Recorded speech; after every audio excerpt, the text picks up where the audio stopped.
Hi guys, how are you all? So I'm back again with another drawing tutorial.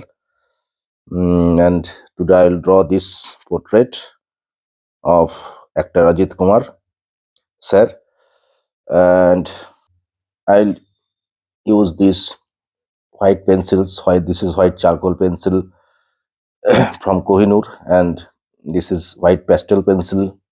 This is from Krita Color, and I'll draw it on this black paper.